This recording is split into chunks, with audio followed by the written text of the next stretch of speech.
Hello everyone, our next speaker is Professor Bernard Chevreau de l'Université de Bordeaux, who will speak on the invariant subspace problem. So, first of all, thank you very much for the invitation. It's a real pleasure to talk even from a distance in the Field Institute. And please let me know if I talk loud enough, because when we tried this thing with a colleague before, he told me that probably I need to talk louder, so don't hesitate.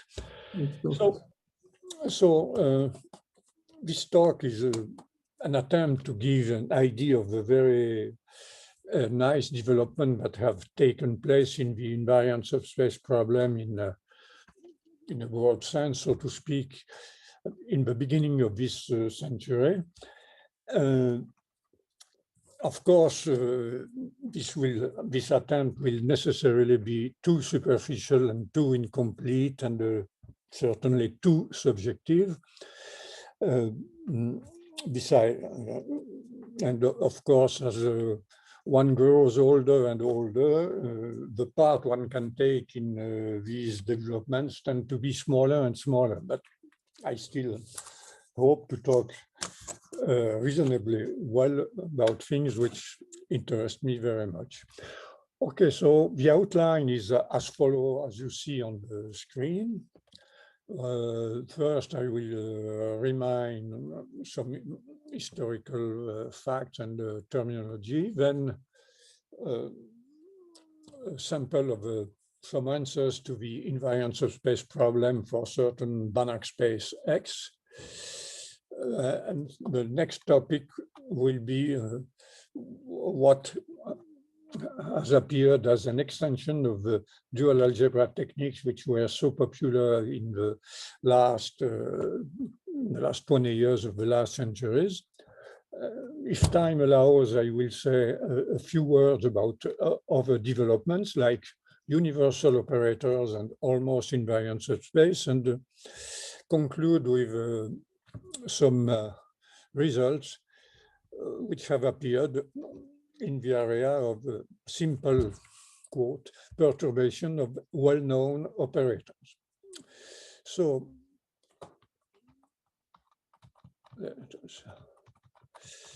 well, in most of the time, X will be a Banach space. When we want to talk about Hilbert space, we will use the letter H. And this Banach space will be complex, separable, and infinite dimensional. And L of X, though I forgot to write it, is as very usual the case, the algebra of bounded linear operators on X. And for an operator T on X, then the lattice of T is the lattice of its invariant subspace, that is the set of closed linear subspace which are invariant under M. And the invariant subspace problem, ISP for short, asks if given any Banach space X and any T in L of X, does this T has non-trivial invariant subspace, that is, its lattice is different from 0 and X. So a little bit of history. The problem was, as I formalized it above, appeared more or less around the middle of the previous century, due to promising result towards a positive answer in this area. Positive answer motivated by what was known about specific operators like self-adjoint, normal operators on Hilbert space, and also some results about compact operators, namely in 1954, Aronsage and Smith proved that every compact operator on a Banach space has an invariant subspace. In the second, I will say has invariant subspace for has non-trivial invariant subspace. In 12 years later, Robinson proved that with the help of non-standard analysis that the polynomially bounded, that if an operator is polynomially compact, that is a non-trivial polynomial P such that P of T is compact, then it has invariant subspace. This non-standard proof, his non-standard proof, so to speak, was made available to everyone by almost the same year or a year later. And a breakthrough in 1973, which raised a lot of hopes, was Lomonosov result, which, to save space, I didn't write here, but I should have. So, namely, if you have an operator that commutes with a compact operator and is non-trivial, then it has an invariant subspace. More than that, it has a hyperinvariant subspace. That is a subspace that is invariant under any operator that commutes with it. We'll come back to this a little later. But it certainly raised a lot of interest in those years.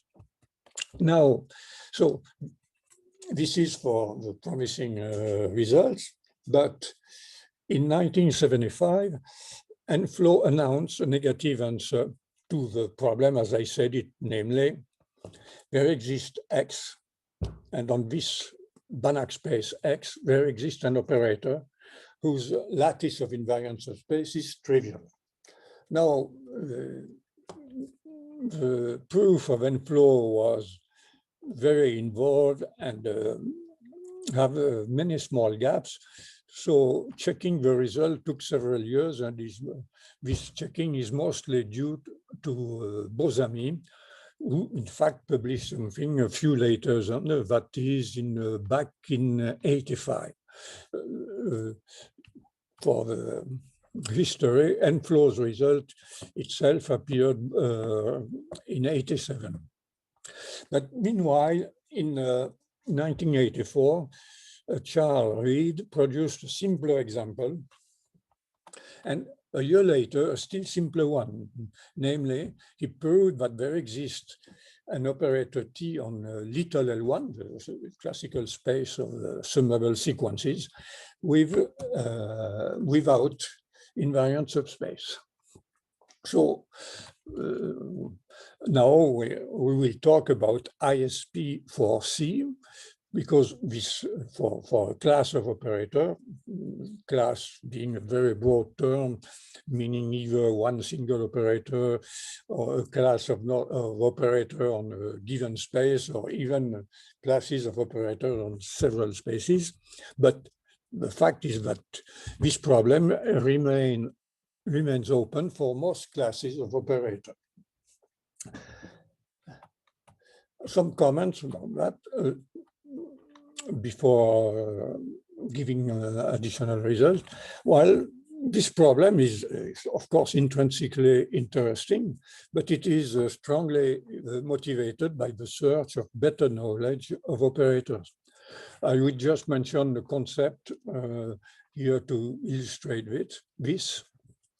The notion of reflexivity. I am talking here about reflexivity of operators, which has nothing to do with reflexivity of a Banach space.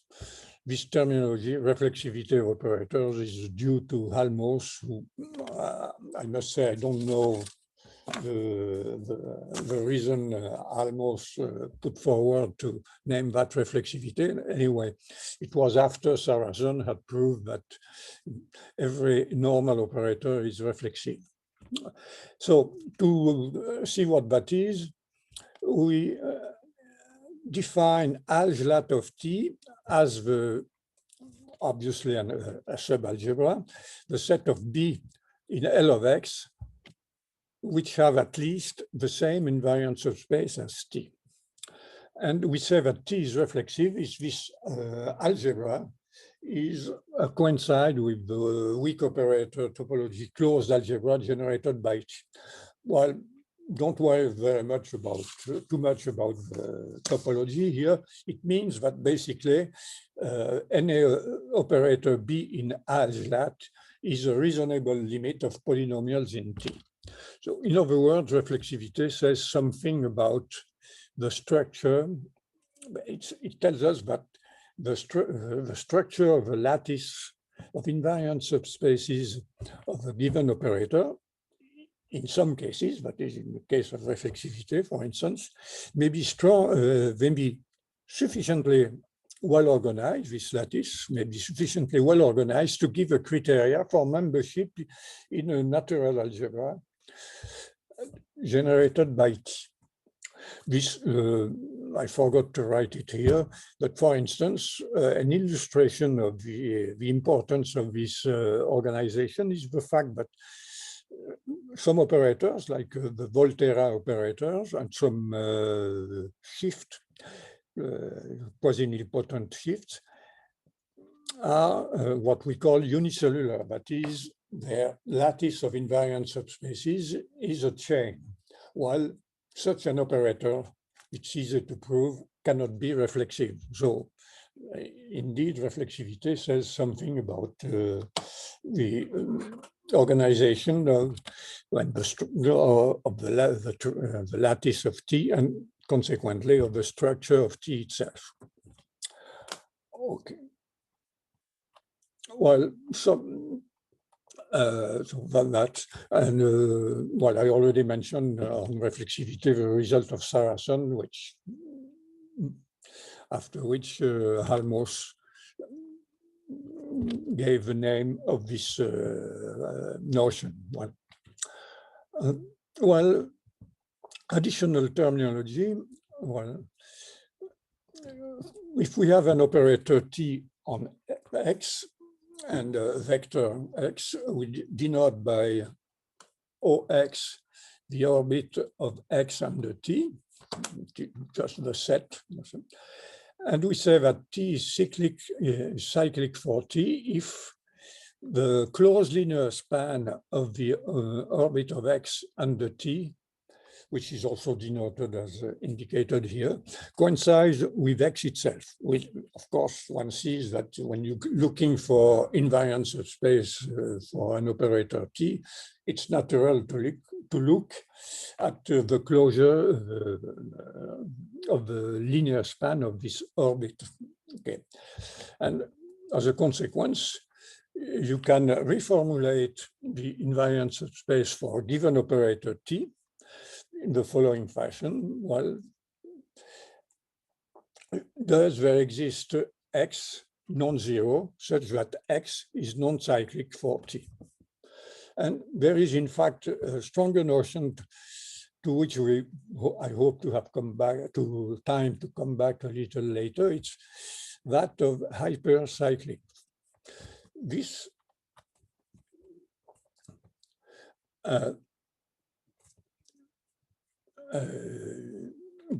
we require, oh, sorry, I wasn't seeing the closure there. A vector X is hypercyclic for T if the closure of the orbit itself, without talking at the linear combination, the closure of the orbit is equal to X. So this notion might lead to the invariant subset problem for T or for a class of operator, that is, given an AT in L of X, does there exist a closed subset E in X, different from the trivial ones, the empty set, zero, and the full space, such that this set as a set is invariant under T? This is, of course, stronger than being cyclic, and well, one might hope that gain some insight if one could prove that indeed every operator has invariant subset. But the same Charles showed that for certain X, the answer is no. Well, now in the second part, let us mention some answers related to the invariant subspace problem for certain Banach space X. Well, first of all, we have a positive answer for certain Banach spaces. It turns out that back in, 10 years ago, Aguirre and Hayden constructed a Banach space X with, might say, very few operators, since the algebra of bounded linear operators on X consists of the scalar plus compact. K of X here denotes the ideal of compact operators. Well, this is a very involved construction, and I'm certainly not going to try to even give an idea of it. The paper runs for good 40-something pages, but obviously in view of Lomonosov result, on such X, NAT has invariant subspace and even hyperinvariant subspace, provided it's not the identity. It's not a scalar operator, I mean. Now, here a comment, historical comment is in order. A natural generalization of the compact operators are the so-called strictly singular operators. What is that? A strictly singular operator is one such that is not bounded below on any infinite dimensional subspace. So it's clearly a generalization of compact operators. And some construction as involved as that of which came later of Adeos and Hayden, of Gowers and Moore, they exhibited, they constructed Banach spaces on which has very few operators too, in the sense that L of X consists only of operators which are of the form scalar plus strictly singular. Nevertheless, so even before the Aguirre-Hayden result, it was natural to ask if a strictly singular operator has invariant subspace. Well, despite its similitude, its analogy with compact operators, well, that analogy is not strong enough, and Charles Reeds was again in 1999 able to construct a Banach space on which and exhibit on this Banach space a strictly singular operators with trivial lattice of invariant subspace. So,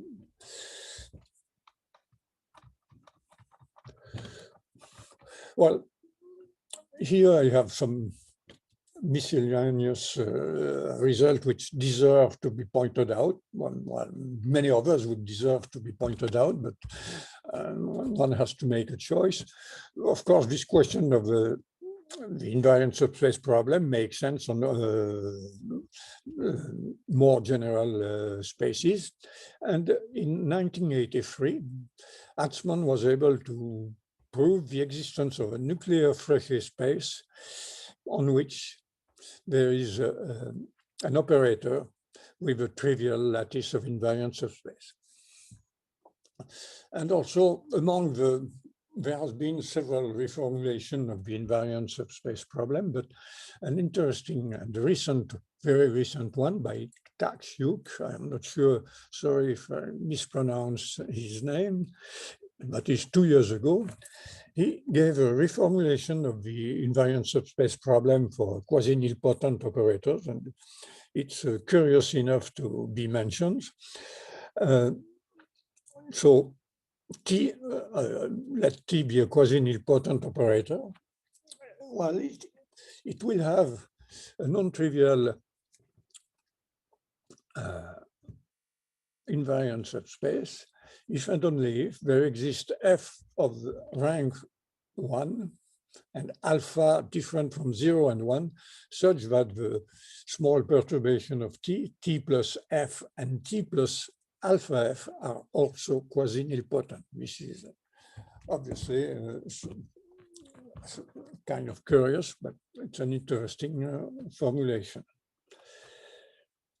Well, I'm afraid to run out of time. I would like to mention some, just briefly, nevertheless, mention some results around hypercyclicity, and to show that, again, here strange thing can happen. Sophie Griveau, about 10 years ago, showed the existence of a unitary operator. Thus, we are here, which is not indicated. Here we are on a Hilbert space, and an operator of rank 1, R, such that U plus R is hypercyclic.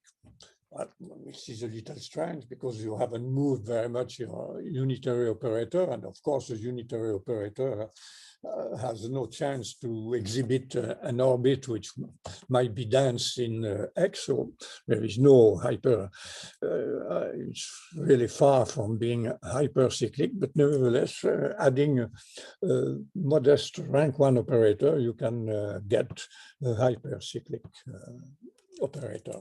Well, there are many other works in this area, Baranov, Jakubowicz, just to name a couple of them.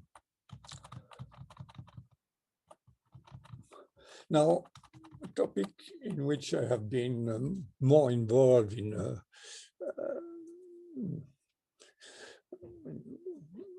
along my life, so to speak, the extension of dual algebra technique. So let me remind you that back in 1978, Scott Brown proved that every subnormal operator has an invariant subspace.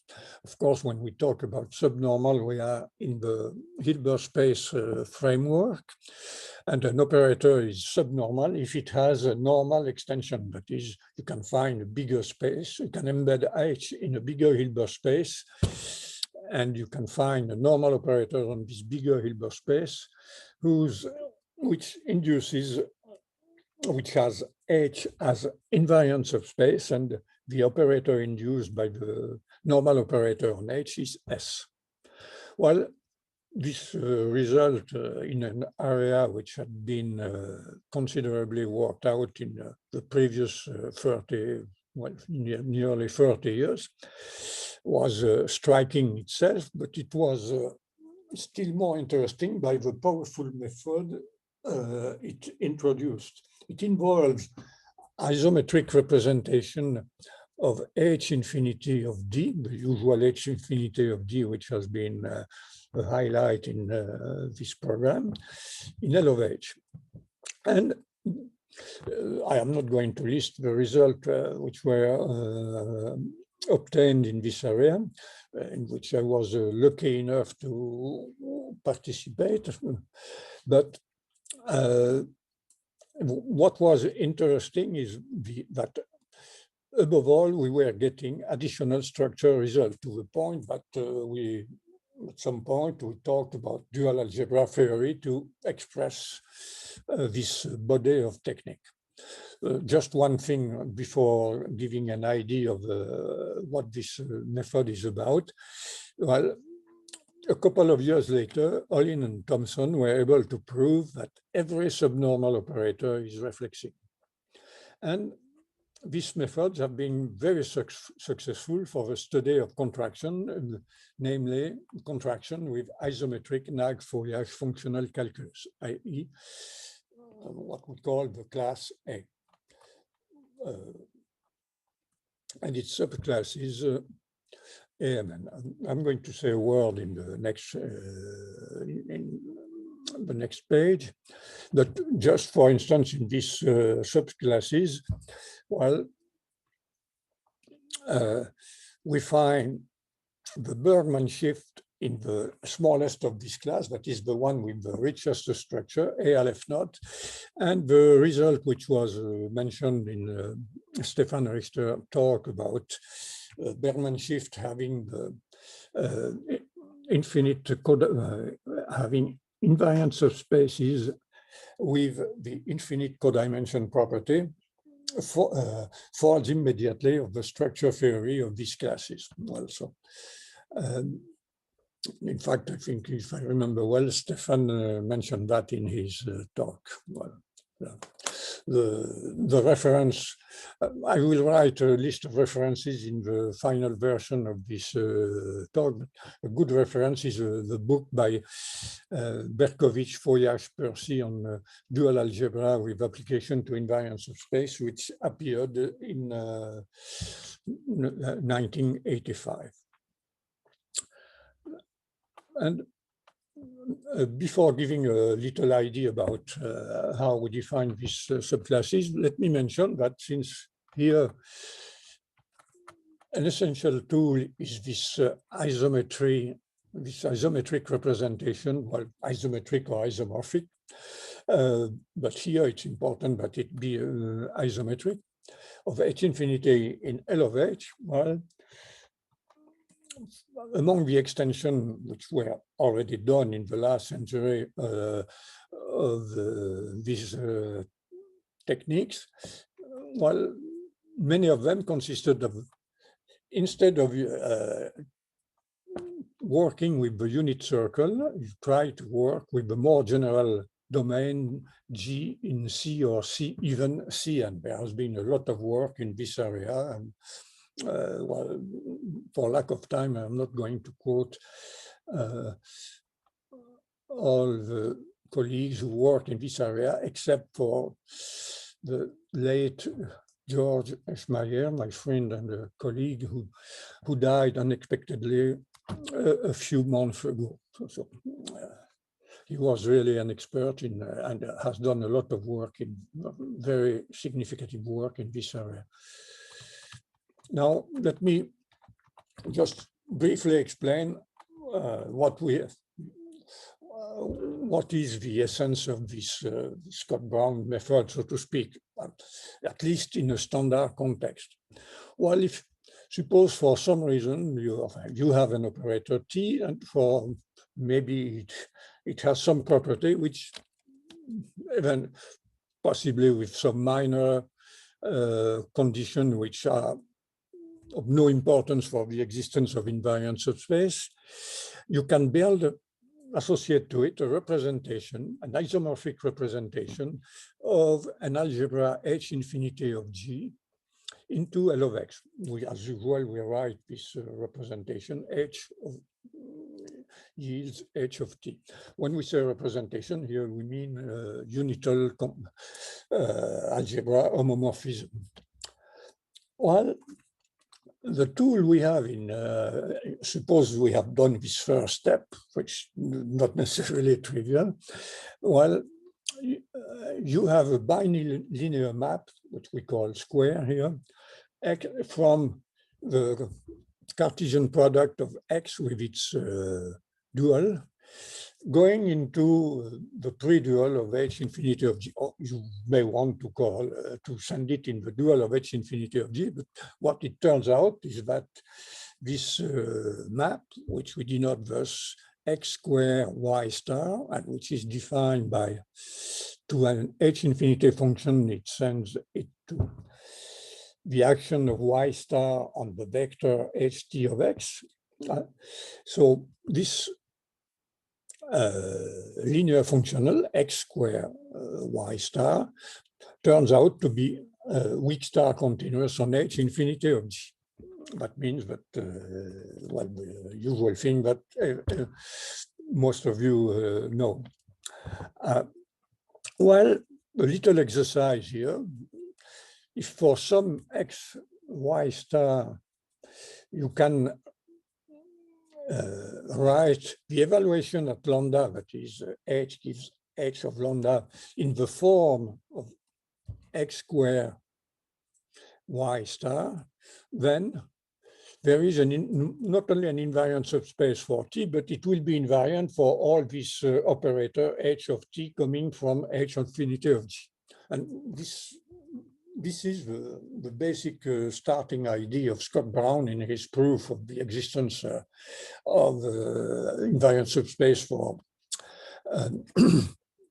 subnormal operators. Well, but the amazing thing is that in general, when we are lucky enough to make the Scott Brown method, well, there is a word missing here, works, it yields much more than we need. It yields that this bilinear map is onto, that is, every weak star continuous linear functional on h infinity of G can be written in this as an x square y star.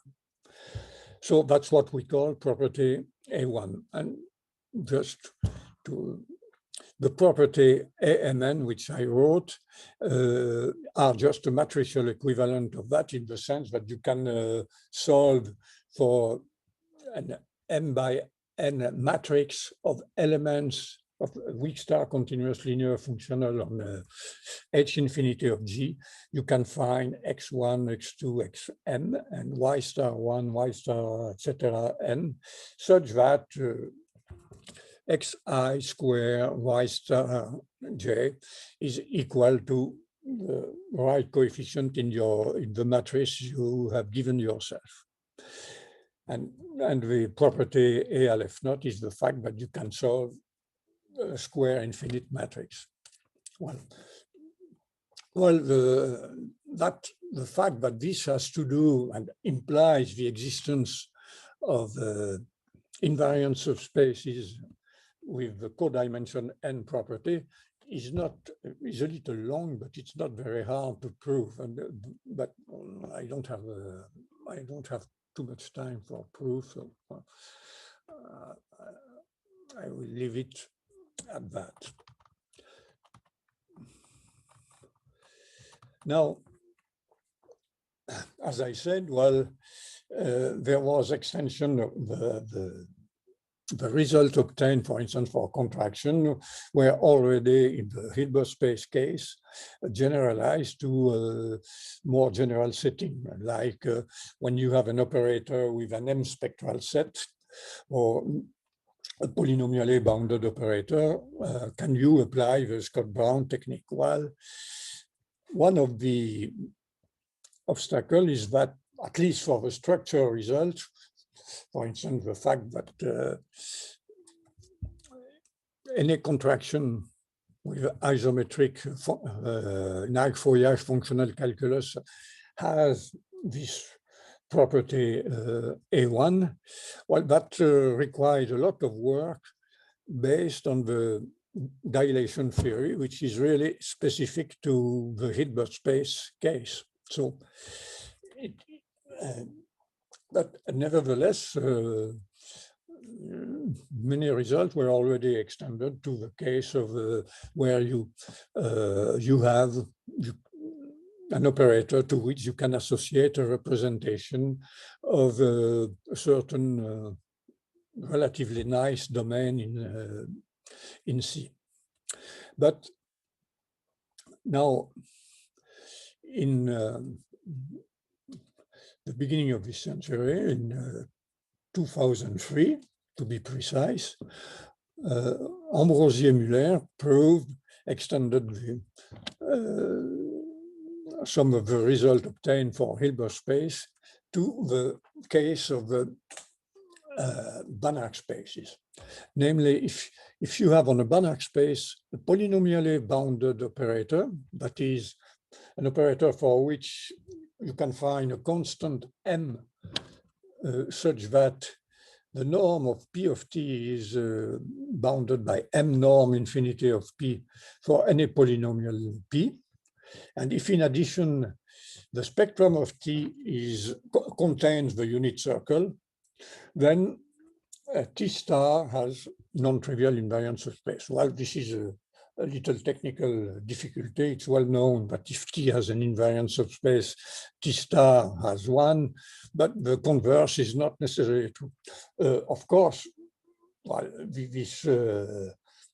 this conclusion doesn't say anything if it turns out that the dual of X is non-separable, which may occur because we know that any operator on a non-separable space has invariant subspaces. But nevertheless, since as far as we knew and as far as I still know, we don't have any counterexample to the invariant subspace problem on a reflexive Banach space. Well, this was a striking result. In particular, it was new even for Hilbert space for the following reason. Alors, for instance, on a Hilbert space, a contraction is a polynomially bounded operator with the constant m equal 1. This is von Neumann's inequality.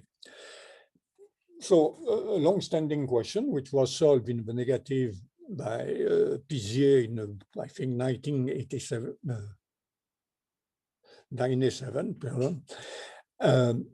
and a question which was asked by almost some 30 years ago is, does every polynomially bounded operator on a Hilbert space is similar to a contraction, which would have immediately extended all the good result we had obtained for contraction to a large class of polynomially bounded operators. And it turns out that Pizier showed that this is not the case. So this result was new even in the Hilbert space case.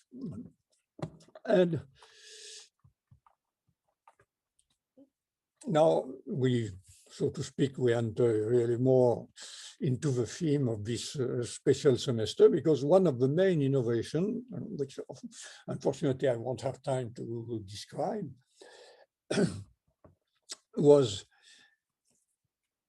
the use of classical interpolation, that is what we call interpolating sequence in the sense of Carlson in H infinity. And I can only for that refer you to the good reference on invariant subspace, the book of Isabelle Chalanda and Jonathan Partington. So it was really kind of an achievement, and especially since they had there were additional innovation too in their paper. Now, I mentioned at the beginning, but maybe I didn't emphasize it enough about the Scott-Brown technique.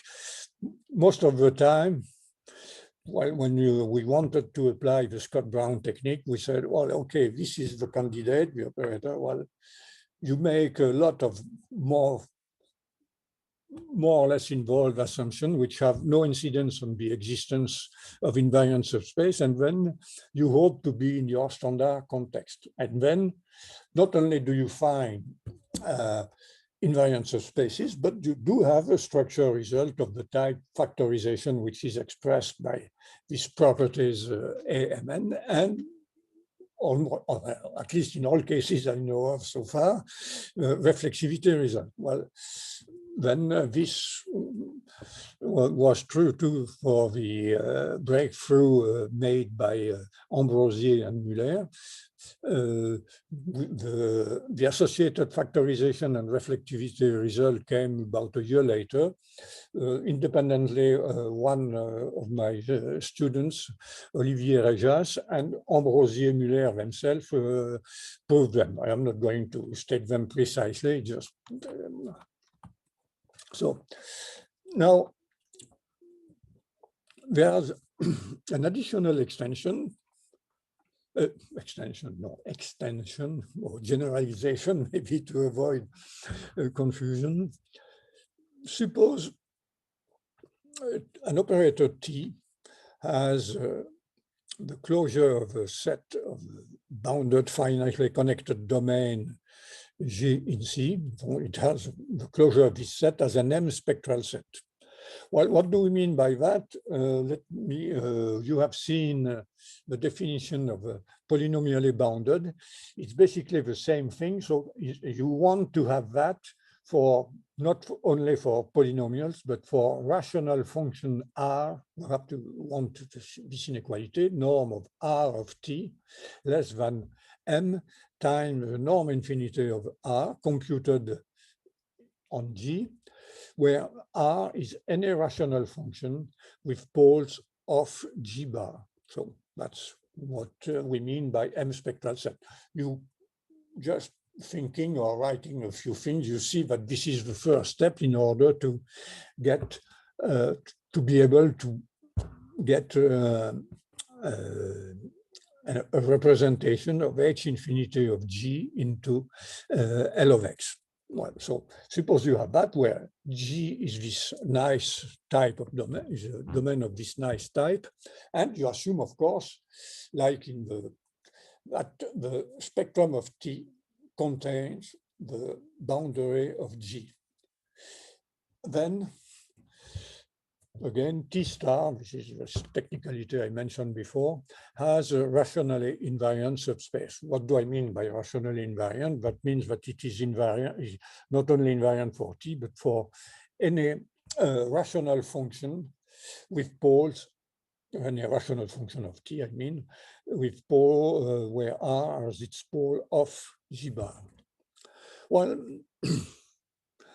I would like to put my name in front of that theorem and with my colleague and former student Isabelle Chalandard, but this little anecdote shows that even in the time of internet and so on, you can overlook, easily overlook a result produced by others, because we started working on that in 2011, and several years later, I discovered that it had been done by Yavuz. It's a paper which appeared in Integral Equation and Operator Theory in 2007. Well, his proof is not exactly ours, so maybe since there are still some pending, so to speak, factorization results and reflexivity results, which are certainly true, but so far nobody has taken care to write them. And maybe we'll have with Isabelle a paper in this area at some point, but okay. So anyway, this was not more natural, but there was a similar result had been obtained for in the Hilbert space case some 15 years ago by Wing-Chi Lee and myself. But, okay. Now, so much for this extension, but despite the fact that somehow this may think, or even it may be true, that this method has, Scott-Brown method is not so popular as it used to be 30 years ago, but nevertheless, it's my belief that there are still, for a young student, and not necessarily young anyway, there are still interesting things to do in this area. Now, well, let me, in the last 5 minutes, let me mention some other direction where there has been a lot of work without being too precise about the result for lack of time. Well, again, of course, as I have done before, and for me, it's very interesting to notice that old themes are coming back, so to speak. Well, the notion of universal operator appeared for the first time without its name, I guess, in 1960, when Rota proved that one way to say it is that any contraction with spectrum contained in the open unit disk is similar to a part of the backward shift of infinite multiplicity. So that motivated the definition which appeared, I believe, a few years later, but I don't remember exactly when. An operator U is universal for X if, for the Banach space X, if for any T in L of X, you can find in an invariant subspace for U and a scalar lambda different from 0, such that lambda t is similar to the restriction of U to M. Okay, so well, what I said about Rota's result shows that the backward shift is universal. Backward shift, sorry, of infinite multiplicity is a universal operator. And a few years later, Caradus gave a very nice and, in fact, quite simple, so to speak, sufficient condition for an operator U to be universal. It's sufficient, but for this operator to have infinite dimensional kernel and to be onto that. Well, if my memory is not wrong, this has been extended to a Banach space later.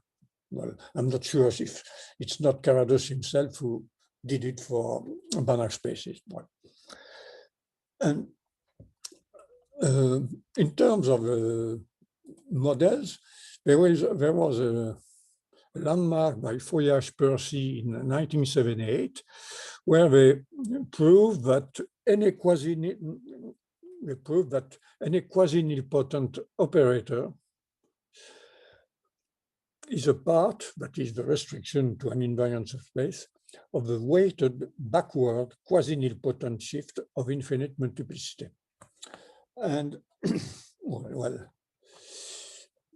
this circular idea has been revisited in recent work by Cohen, Gallardo, and also Rodriguez. I forgot to write his name here, in terms of enlarging the examples of the universal operators, namely in connection with composition operators also, and also reworking the Foyage-Percy model for quasi-nilpotent operators. Another theme which has appeared and which is sort of natural when you are stuck looking for invariant subspace, you look for something close to that property. So a definition first, which is due to I've forgotten the Alexandratis, Popov, Troitsky, and Tkachuk, which I hope someday I will know how to pronounce his name correctly. A subspace, a closed subspace in X, is almost invariant for an operator T in L of X if you can find finite dimensional subspace such that Ty is contained at least in Y plus F. Of course, there is a nice exercise here, but if Y is finite dimensional or finite codimensional, then this condition is easily seen to be satisfied. So it makes sense only for when you are in the situation where the dimension is infinity and the codimension also of Y is infinity. Such spaces are called half-space. And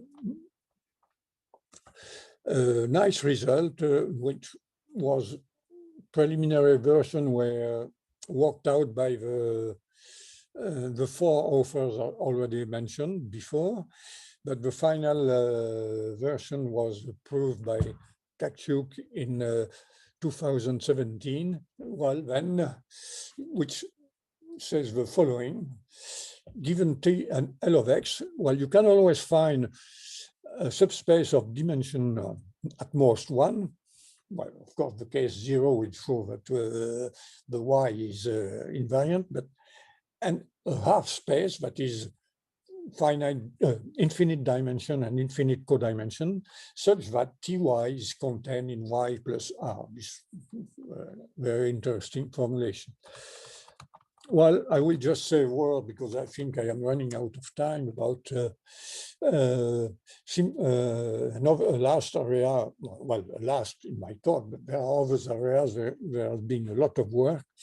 Simple perturbation of well-known operators, and let me just point out an example. Suppose you have on a Hilbert space bounded diagonal operators with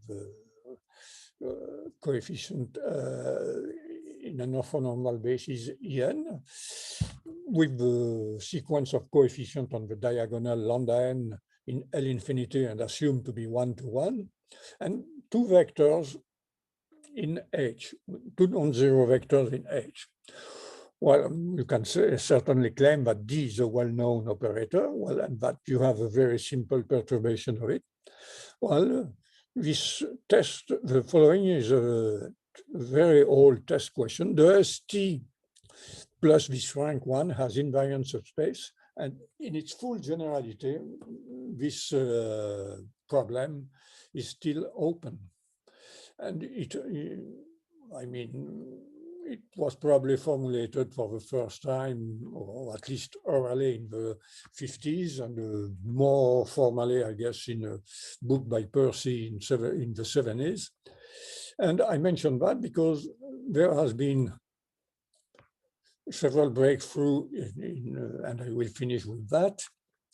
Breakthrough in 2007 by Foyash, Coe, Jung, and Percy, which proved the answer is yes, when U and V belongs to L2 firm. That means that the coefficient AN and BN belongs to the little space L2 firm. This was improved in two directions by Feng Xia in 2012. In two directions because they take a finite rank perturbation, and the condition on the vectors is relaxed to, they belong to little L1, so to speak. And Klaja in 2015 was able to give the same result for certain for certain trace class perturbation. And I will conclude by saying that with Albrecht, a couple of years ago, we have been able to extend this result with some compact perturbation with some very strong, still strong condition, and in a Banach space context as well. And one last word. What is promising too here is that we do obtain some structural result, namely that such operators, well, we know that we have a lot of structure for a diagonal operator, but this, in most all these cases, the perturbation keeps the property of being decomposable. Well, I guess it's time to stop, and sorry for being, well, thank you for your attention.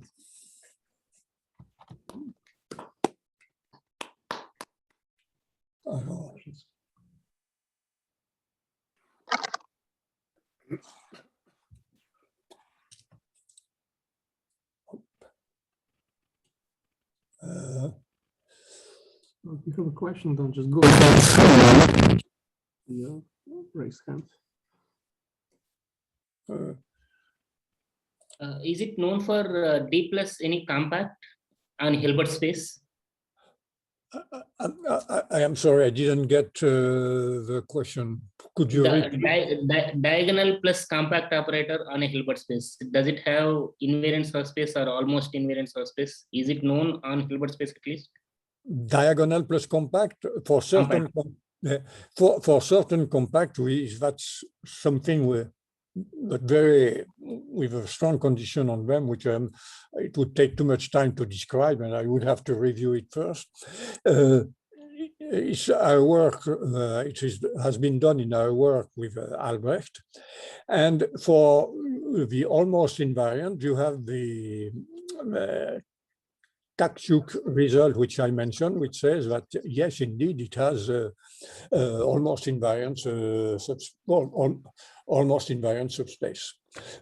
I take this opportunity to mention that, of course, the notion of perturbation, simple perturbation of well-known operators is very subjective. There have been lots and lots of work with different perturbation of self-adjoint operators, even unbounded, and so on. Well, Thank you. Thank you. you're welcome.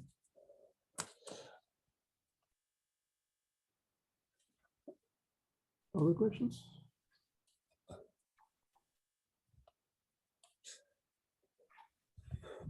Well, if not, then let's thank our speaker again. Thank you very much. And we'll see you all tomorrow.